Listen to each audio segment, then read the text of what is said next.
Welcome to the Project Success webinar, The Case for Presuming Competence in Students with Significant Disabilities. There will be a slight delay here on my first slide switching over, but today we're going to be talking about how we can improve student outcomes by bringing together three related elements that sort of all come together when we're talking about improving student outcomes, especially those students with the most significant disabilities. The first of those elements is presumed competence, so assuming that there is ability within the student. The second element is high expectations, so having high expectations for our students with the most significant disabilities. And the last element is the idea of the least dangerous assumption, and we'll talk about all three of these things in more detail here in just a bit. First, we'll talk about some assumptions. So warning, assumptions ahead. We all do it. We all do it about all sorts of things, make assumptions, but when it comes to our students with significant disabilities, we don't know what we don't know. We think we know, but we don't. So let's examine some flawed assumptions regarding students with significant disabilities. The first flawed assumption is that intelligence is something that can be reliably measured. That's false. Of course, intelligence can be measured, but the reliability of that is something that is fairly questionable at this point. And we'll talk more about that in just a second. The second flawed assumption is sort of in two parts. Firstly, that students with intellectual disabilities can't learn gen ed academic content. False. But if you go off of that premise, then you might also believe there's no benefit for them to be in gen ed. If they can't learn the content, why should they even be in the gen ed setting? Both of those pieces are false. Students with intellectual disabilities can indeed learn general education academic content, and there is a benefit to being in gen ed classes, even just beyond the academics that are going on in those classes. The last flawed assumption is that the choice between a student being in gen ed or getting their needs met is an either-or situation. That again is false. So a student can be in gen ed full-time or part-time and get their needs met at the same time. It's not an either-or. We can find a way to do both. For more information on these flawed assumptions and how the author Cheryl Jorgensen proposes to address them, you can check out her book, It's More Than Just Being In. It's really a great resource for teachers of students with significant disabilities. So let's go back to that first assumption about being able to reliably measure intelligence. We know that a student is diagnosed with an intellectual disability if they score below a 70 on an IQ test and also exhibit some deficits in adaptive functioning. But let's look at what that means to have a score of below 70. So the IQ test itself was first developed in 1904, so we're already working with a test that's more than 100 years old. And its purpose at that time was to help identify students who were most likely to experience difficulties in school and need specialized assistance. Okay, sounds okay so far. The way that they did that to identify students who needed those the specialized assistance was to compare what they determined the student's mental age to be, as determined by the test, and they compared that to the student's chronological age in years. And if the mental age was found to be below the chronological age, that classified that student as retarded. And of course, we don't use that term anymore, but the underlying definition of that word is being delayed or held back in terms of progress, development, or accomplishment. So in a way, we can see where that came from. If a student's mental age is below or lower than their chronological age, there's something going on there that is delaying them, that is holding them back in terms of their progress, development, or accomplishment. Now, what that doesn't mean, though, when a student has been found to be in that classification, is that the student is incapable or incompetent. When we consider a student's IQ versus their achievement, you'll see this graph to the right here is a distribution of scores on an IQ test and scores on an achievement test. So for any given IQ score along the x-axis, half of students will obtain achievement scores along the y-axis at or below the IQ score, or what's expected for their IQ score. okay? But what that means is the other half of students will obtain achievement scores above what is expected for their given IQ score. So let's say if we're discussing a group of students who all have an IQ of 100, fully half of those students will get achievement scores below what we would expect for a student with an IQ of 100. But the other half of the students will score above what we would expect a student with an IQ of 100 to get. So again, another important point to keep in mind for our students who have been diagnosed with an intellectual disability based solely on this one data point. Moving on to the least dangerous assumption. Given what we've talked about the IQ test, the least dangerous assumption for our students is to presume competence in them. And so now we're going to start joining the least dangerous assumption and presumed competence. So just to give a little more definition to it, the idea of the least dangerous assumption has been around in research for quite some time, and I included this specific quote to demonstrate it's been around since at least the mid-'80s. But in general, the idea is that in the absence of conclusive data, so when we don't know any better or aren't able to figure out any better in a given moment, whatever educational decisions we make should be based on things that if we do them and we end up being wrong about what we believe about the student, it will have the least dangerous or least harmful effect on their ability to function independently in the future. So that gives us sort of two scenarios to consider. We could assume that students can learn. What if we assume students can learn? So we give them every opportunity because we have a belief. We start off by believing that they can learn, and so we give them the opportunities to learn. And it turns out they can't. They truly have the most significant cognitive disabilities and interferences going on, and they just simply can't. Okay, what happens if we assumed that they could learn, we tried our best, gave them every opportunity, and it turns out they can't? Well, no real harm done to that student, and really no harm done to us as well. Maybe some quote-unquote wasted time, but the ultimate impact on a student being able to function independently because we gave them plenty of opportunities to try to learn, their independence won't be affected by that. On the flip side, what if we assume from the beginning that students can't learn? We see a kind of a low IQ score and we think, okay, I know what this means, they can't learn, so we automatically just don't give them every opportunity to learn. We set them up for low expectations, and it turns out they can. What if we assume the student can't learn, but it turns out they can? Maybe they have a significant communication disability or processing disorder, or even a physical challenge that they're able to overcome, or find some sort of assistive technology or something like that. What if we had started off assuming that that student couldn't learn, and then we find out that they can? That will have a much more harmful effect on their ability to function independently later in life. So, to sum up, the least dangerous assumption for our students is to have high expectations, and really to have high expectations for all students. The worst thing that can happen is that the student doesn't meet our high expectations, but they've at least made efforts to get there, and that's not so bad at all.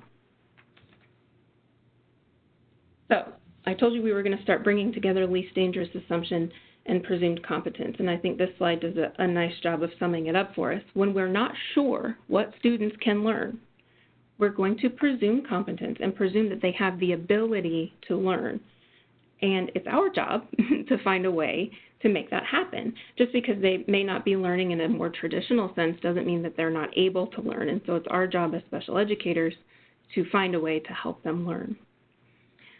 Any student who has a difficulty with demonstrating their ability to learn, that shouldn't be taken as evidence of their incompetence. So really to sum that up, the absence of evidence.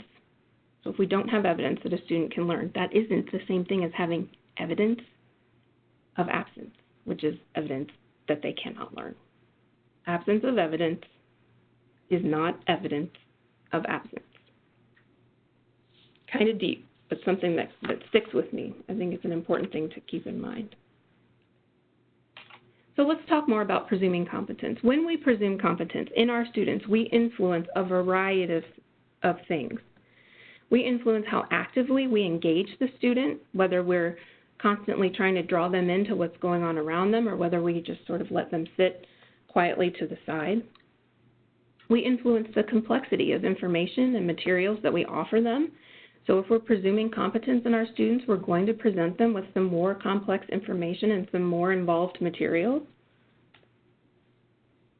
We influence how engaged the student is in their education. We often say, if you as a teacher are bored with what you're teaching these students, they're probably bored hearing it. You can only learn your colors and your letters and your numbers for so long and hear about that for so long before you just totally disengage. So by presuming competence and by putting some more complex information in front of the students, we are influencing how engaged they are in their education. When we presume competence, we influence how often we talk to the student and what kind of tone we use. It's easy, especially for our students with more significant communication challenges, to forget that we are still a communication partner with them. We can still talk to them and have communications and conversations. And also that we need to be using a respectful tone and not a tone that is maybe indicative of a younger age than the student really is and things like that. So again, when we presume competence in our students, we are showing that we value interaction with the student by talking to them more often and by using a respectful tone. We also influence how we speak about the student to others rather than sort of limiting them and only referring to them by their challenges and their category of disability and things like that.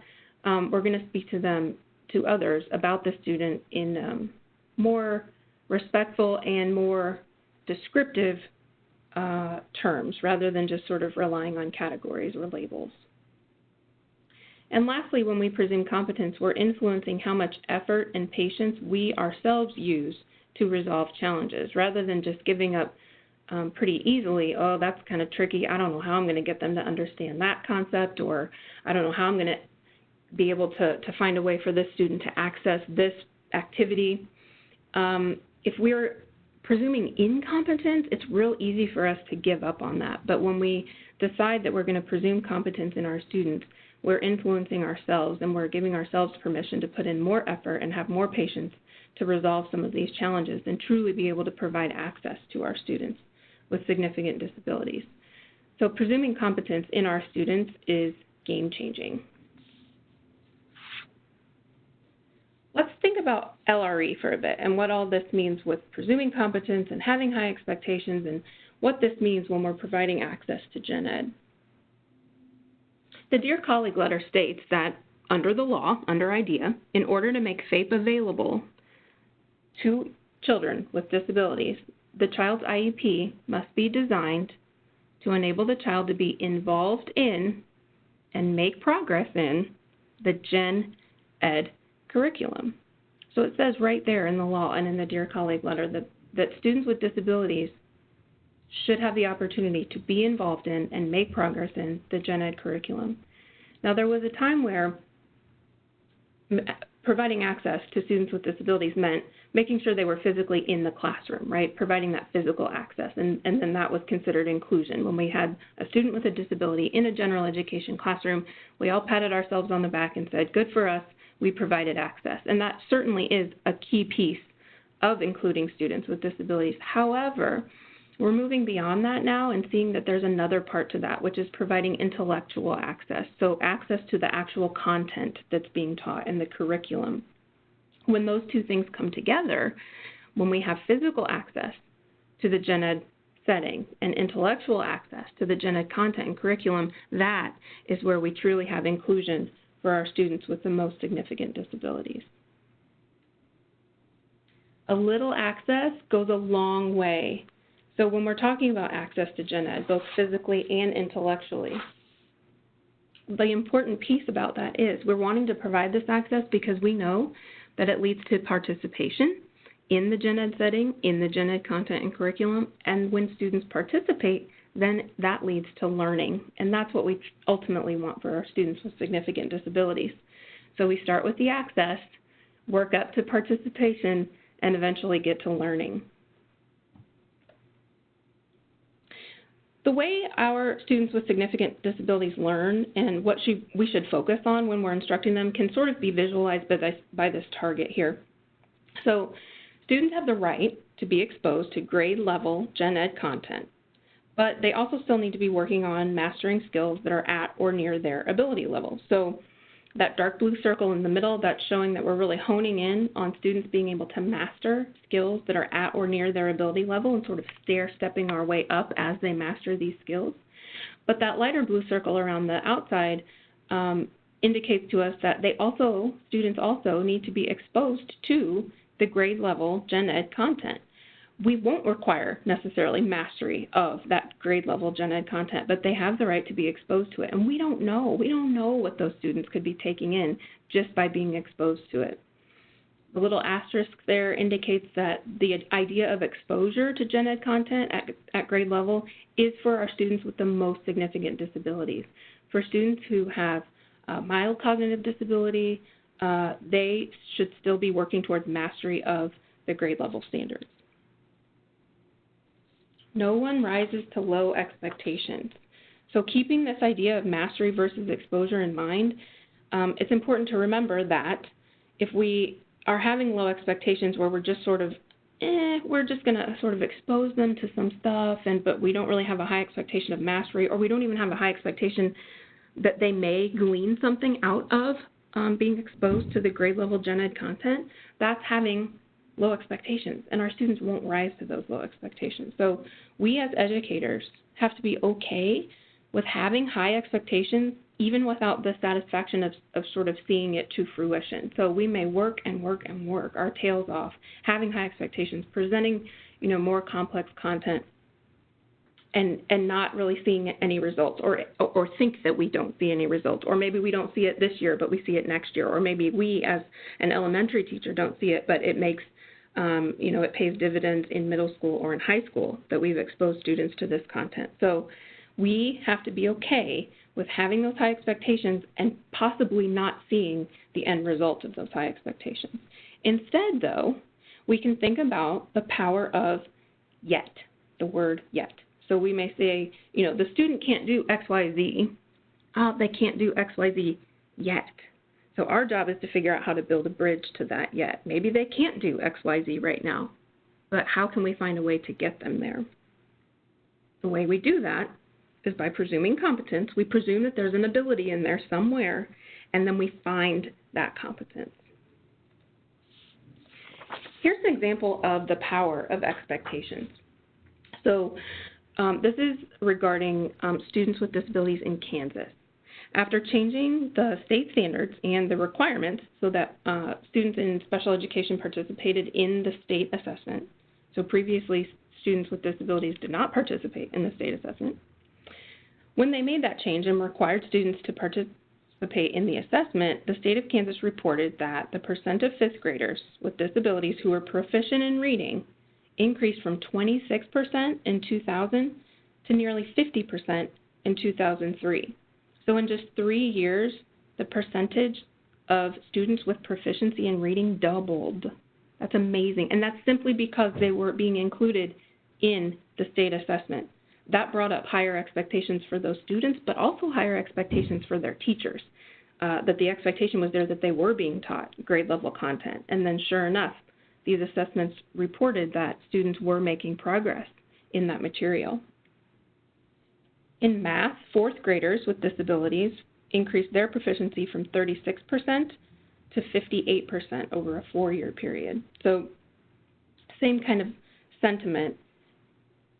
Gen ed placement and gen ed exposure to the curriculum and the content, even if it's not in the gen ed setting, correlates to improved learning outcomes for our students. So it's important that we have high expectations both for our students and for ourselves. That idea of high expectations, of course, it comes through in the Every Student Succeeds Act, it comes through in the Dear Colleague letter, but it also just comes through in plain old research that shows truly the result of having those high expectations. It's not just the law, sort of, someone wrote this law and they don't really know what they're talking about. It is supported by research as well. So when we expect students to learn, when we expect them to learn, not just when we're surprised, whoa, they learned something, but when we expect them to learn, they are more likely to do so. It doesn't mean that it guarantees success when we have these high expectations, and certainly not necessarily guaranteeing success on the same level as non-disabled peers, but having these high expectations does give students with significant disabilities a much better chance of at least getting closer to that target. Students can't learn what they're not taught. If we automatically assume they can't learn something so we don't teach it to them, then they are automatically never going to learn it. But if we take a chance and find a way to make a concept or a topic accessible, they might learn it. They might not. They might still not learn it. That will happen. But they might learn it. And I think it's worth that chance to take that they may learn the more complex content. So let's think a little bit about what does it look like and what does it sound like to have high expectations, to presume competence in our students with significant disabilities. Inclusion in gen ed settings to the maximum extent appropriate. We've talked about that a little bit already. Certainly there are some students who it's not appropriate or perhaps not safe for them to be in a gen ed setting full time. But wherever and whenever possible, when students are able to be included in the gen ed setting, their outcomes improve. It also sounds like, presuming competence and having high expectations sounds like us using language when we're describing this student that focuses on their abilities and their needs rather than classification. I touched on that earlier. So rather than just sort of giving a pat label to, oh, this student has a severe cognitive disability, and assuming that we know what that means just from that label, let's really talk about their specific abilities and their specific needs so that we can find ways to address those. Also looks like providing all students with a means to communicate about the same academic and social topics as their peers without disabilities. So just because a student has difficulties with communication doesn't mean that they can't communicate about the same kinds of academic and social topics. They should have that same opportunity, and we need to find a way to provide that means of communication to them.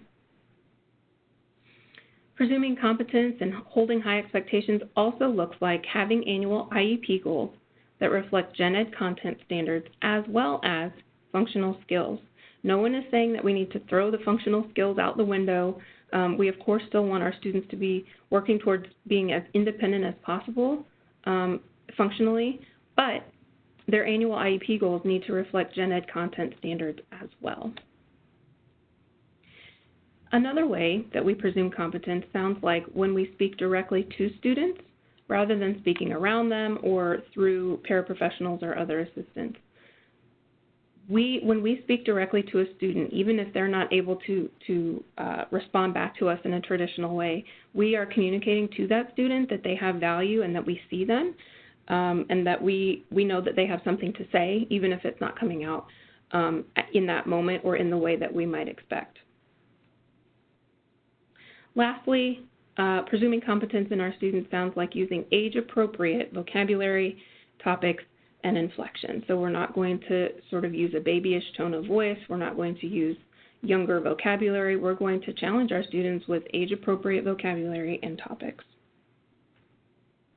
To sum that up, I think it's important to remember that a student's past lack of progress doesn't justify us as educators ceasing to try. So we don't come to a point where, the student, they just haven't made progress in anything that we've been trying or whatever, so we're just going to stop trying. I see now they've peaked, they're done, and we're just going to sort of ride it out. Nope, that's not what's in the best interest of our students. We're going to keep trying. Here are some ways that these high expectations look in practice in a classroom, and it's divided out into academic and social-emotional ways that we reflect high expectations. So on the left side are ways that we show the high expectations, and then on the right side are some ways that we might be demonstrating low expectations to our students. Things like providing more wait time indicates to a student, again, that we believe that they have something valuable to say and that we're willing to wait for them to find a way to say it. We make more eye contact. That's a way that we're showing that we are, paying attention to our students and knowing that they have something to contribute to the classroom. Other ways that we show high expectations academically, we ask more challenging questions, we use more complex modes of presentation and evaluation, we call on students more often rather than just either depending on students to indicate when they're ready to answer or just not even looking for answers at all from students and sort of just teaching as we go. We're going to call on them. We're going to smile at them. We're going to delve into their answers more deeply. So rather than just accepting a surface answer, we're going to sort of dig into that a little more. And I won't spend a lot of time on that right side about reflecting low expectations, but you can imagine if we're not really giving the students wait time, if we're asking them much simpler questions, really giving them simple modes of presentation and evaluation, all of these things, they sort of reflect to the student, there's not much, there's not much here in me. I don't have much to offer, so I don't feel very engaged in what's going on. It's important to stick to that high expectations side.